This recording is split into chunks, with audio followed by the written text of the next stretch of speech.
The Truth About Angels, Epilogue. The theme of redemption is one that angels desire to look into. It will be the science and the song of the ransomed throughout the ceaseless ages of eternity. Is it not worthy of careful thought and study now? As he, a Bible student, studies and meditates upon the themes into which the angels desire to look, he may have their companionship. He may follow the steps of the heavenly teacher, and listen to his words, as when he taught on the mountain and plain and sea.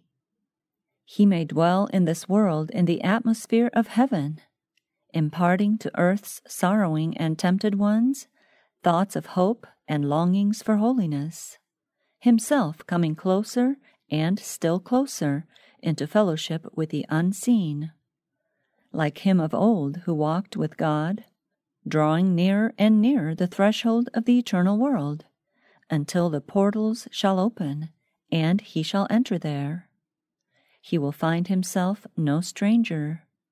The voices that will greet him are the voices of the holy ones, who, unseen, were on earth his companions, voices that here he learned to distinguish and love. He who through the Word of God has lived in fellowship with heaven will find himself at home in heaven's companionship. The Lord would have our perceptions keen to understand that these mighty ones who visit our world have borne an active part in all the work which we have called our own. These heavenly beings are ministering angels, and they frequently disguise themselves in the form of human beings. As strangers, they converse with those who are engaged in the work of God. In lonely places, they have been the companions of the traveler in peril.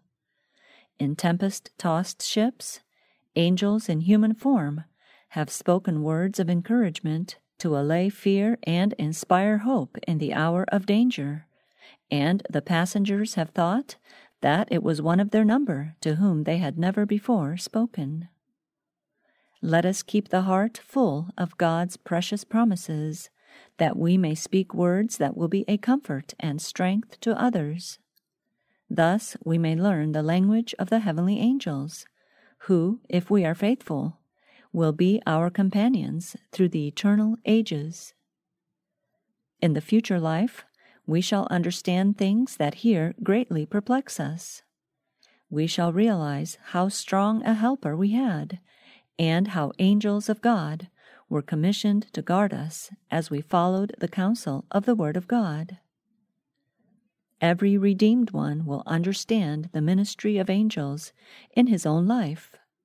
The angel who was his guardian from his earliest moment, the angel who watched his steps and covered his head in the day of peril, the angel who was with him in the valley of the shadow of death, who marked his resting place, who was the first to greet him in the resurrection morning. What will it be to hold converse with him, and to learn the history of divine interposition in the individual life, of heavenly cooperation in every work for humanity?